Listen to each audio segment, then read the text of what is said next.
એકદમ પરફેક્ટ માપ સાથે બેકરી જેવી એકદમ ખસ્તા અને ટેસ્ટી નાન ખટાઈ બનાવીશું. જો તમે પહેલી વખત બનાવતા હશો તો પણ એકદમ પરફેક્ટ બનશે. એ માટે માત્ર તમારે મેજરમેન્ટ ધ્યાનમાં રાખવાની જરૂર છે. તો શરૂ કરીએ રેસીપી. તો અહીંયા મેં 1 કપ ઘી લઈ લીધેલું છે. જો ઘી આ રીતે આપણે જામેલું જ લેવાનું છે અને ત્યારબાદ એમને થોડું તમારે મેલ્ટ કરી લેવાનું છે. અધરવાઇઝ તમે એમનેમ પણ ઉપયોગમાં લઈ શકો છો. અને સાથે 1 કપ ખાંડ લઈ લઈશું. તો જે કપથી તમે ઘીનું માપ લીધેલું છે એ જ કપથી આપણે બધા જ ઇન્ગ્રેડિયન્ટ્સનું માપ લેવાનું છે. તો બંને જ વસ્તુને અહીંયા આપણે વિસ્કરની મદદથી મિક્સ કરી લઈશું. તો શરૂઆતમાં થોડું મિક્સ કરવામાં વાર લાગશે. જેવી આપણી ખાંડ અને ઘી છે એ મેલ્ટ થવા લાગશે એટલે એકદમ પરફેક્ટ મેલ્ટ થઈ જશે. તો આ રીતે આપણે કન્ટિન્યુઅસ લગભગ 6 થી 7 મિનિટ માટે મિક્સ કરતું રહેવાનું છે. તો અહીંયા તમે જોઈ શકો છો કે આપણા ઘીનો કલર છે એ પણ ધીમે ધીમે ચેન્જ થયો છે અને થોડો વ્હાઇટિશ કલર થઈ ગયો છે. તો એકદમ વ્હાઇટ કલર થઈ જાય ત્યાં સુધી આપણે મિક્સ કરતું રહેવાનું છે. આપણું જે મિશ્રણ છે એકદમ સ્મૂથ બની જશે. તો સ્મૂથ બને ત્યાં સુધી આપણે મિક્સ કરીશું અને એમની જે ક્વોન્ટિટી છે એ પણ લગભગ ડબલ જેટલી થઈ જશે. તો અહીંયા તમે જોઈ શકો છો કે એકદમ વ્હાઇટ કલરનું આપણું મિશ્રણ તૈયાર થઈ ગયું છે. તો આ રીતનું ક્રીમ જેવું મિશ્રણ તૈયાર થઈ જાય ત્યાં સુધી મિક્સ કરીશું. તો હવે મિશ્રણને છે એ આપણે એકદમ સરસ રીતે મિક્સ કરી લઈશું. ત્યારબાદ એમની અંદર આપણે બાકીના ઇન્ગ્રેડિયન્ટ્સ એડ કરવાના છે. તો એ માટે આપણે 2 કપ ઘઉંનો લોટ લઈ લઈશું. તો અહીંયા તમે ઘઉંની જગ્યાએ મેંદાનો પણ ઉપયોગ કરી શકો છો. પરંતુ હેલ્ધી નાન ખટાઈ બનાવીએ છીએ એટલા માટે મેં ઘઉંનો લોટ લીધેલો છે. સાથે 1 કપ ચણાનો લોટ એડ કરી દઈએ અને અડધો કપ અહીંયા મેં રવો લીધેલો છે. તમે અહીંયા 2 કપ ઘઉંના લોટની જગ્યાએ 1 કપ ઘઉં અને 1 કપ મેંદો પણ લઈ શકો છો. 1 ચમચી ઇલાયચી પાવડર અને 1 ચમચી બેકિંગ સોડા એડ કરી દઈશું. હવે બધી જ વસ્તુને મિક્સ કરી લેવાની છે.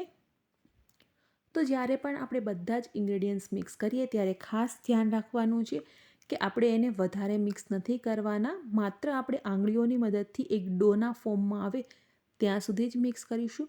જો તમે વધારે મસળી અને મિક્સ કરશો તો આપણી જે નાન ખટાશ છે એ સારી નહીં બને અને એકદમ ફૂલશે પણ નહીં. તો અહીંયા આ રીતે જ આપણે મિક્સ કરવાનું છે. તો એકવાર આપણે બધા ઇન્ગ્રેડિયન્ટ્સને મિક્સ કરી દઈશું એટલે આપણું જે બેટર છે એ એકદમ ક્રમ્બલી સ્ટ્રક્ચરમાં આવી જશે. તો અહીંયા તમે જોઈ શકો છો કે આ રીતનું સ્ટ્રક્ચર આવી જશે. હવે આપણે એમની અંદર દૂધ એડ કરીશું. તો દૂધ છે એ 1/4 કપ આપણે લેવાનું છે. તો અહીંયા મેં નોર્મલી રૂમ ટેમ્પરેચરવાળું જ દૂધ લીધેલું છે. તો અહીંયા વધારે ઠંડુ અથવા તો ગરમ દૂધનો આપણે ઉપયોગ નહીં કરીએ. થોડું થોડું દૂધ એડ કરતા જઈ અને ડો તૈયાર કરીશું. એકસાથે બધું જ દૂધ એડ નથી કરવાનું. તો અહીંયા સૌથી પહેલાં મેં અડધો કપ દૂધ એડ કર્યું છે અને ત્યારબાદ આપણે બાકીનો જે અડધો કપ દૂધ છે એ એડ કરી દઈશું.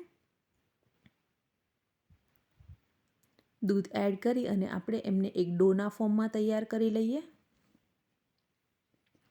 આ રીતે તમે ઘરે જ નાન ખટાશ બનાવી અને બાળકોને આપી શકો છો. ખૂબ જ હેલ્ધી બનશે અને ઘરમાં જ રહેલા ઇન્ગ્રેડિયન્ટ્સનો ઉપયોગ કરી અને તમે બનાવી શકશો.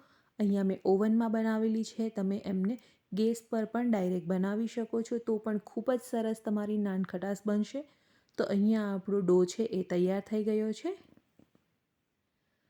હવે એમની અંદરથી આપણે નાની સાઇઝના બોલ્સ તૈયાર કરી લઈશું. તો સાથે સાથે મેં અહીંયા બેકિંગ ટ્રે પણ તૈયાર કરી લીધી છે અને એમની ઉપર આપણે બેકિંગ પેપર રાખી દઈશું જેનાથી આપણી નાન ખટાશ છે એ નીચે ચીપકશે નહીં. તો આ રીતે આપણે નાની સાઇઝના બોલ્સ તૈયાર કરી અને એમને પેંડાના શેપમાં તૈયાર કરી લેવાના છે.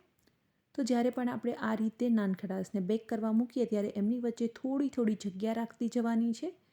તો અહીંયા આપણી નાન ખટાશ તૈયાર થઈ ગઈ છે. તો ઉપર આપણે બદામ અને પિસ્તાથી ગાર્નિશ કરી લઈએ અને બેક કરવા માટે મૂકી દઈશું. તો મેં અહીંયા 180 સેલ્સિયસ પર પ્રીહીટ કરેલું હતું ઓવનને લગભગ 10 મિનિટ માટે અને ત્યારબાદ 20 થી 25 મિનિટ એમને બેક કરી લઈશું.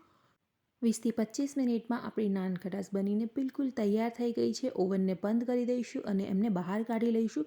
તો થોડી વાર આપણે એમને ઠંડી થવા માટે રાખી મૂકવાની છે. એકવાર ઠંડી થાય ત્યારબાદ આપણે એમને પેક કરી લઈશું. તો અહીંયા તમે જોઈ શકો છો કે એકદમ સરસ બની છે. નીચેથી એકદમ સરસ ગોલ્ડન કલર આવ્યો છે અને ઉપરથી પણ એકદમ સરસ લાઇટ ગોલ્ડન કલર આવી ગયો છે. તો અહીંયા હું તમને બતાવી દઉં છું એકદમ ખસ્તા આપણી નાન ખટાશ બનીને તૈયાર થઈ ગઈ છે. તો રેસીપી કેવી લાગી કમેન્ટ કરીને જરૂરથી બતાવજો અને ચેનલ સબસ્ક્રાઈબ નથી કરી તો સબસ્ક્રાઈબ કરી અને બાજુમાં રહેલા બેલ આઇકન પર ક્લિક કરી દો જેનાથી તમને ડેઇલી નોટિફિકેશન મળતી રહે.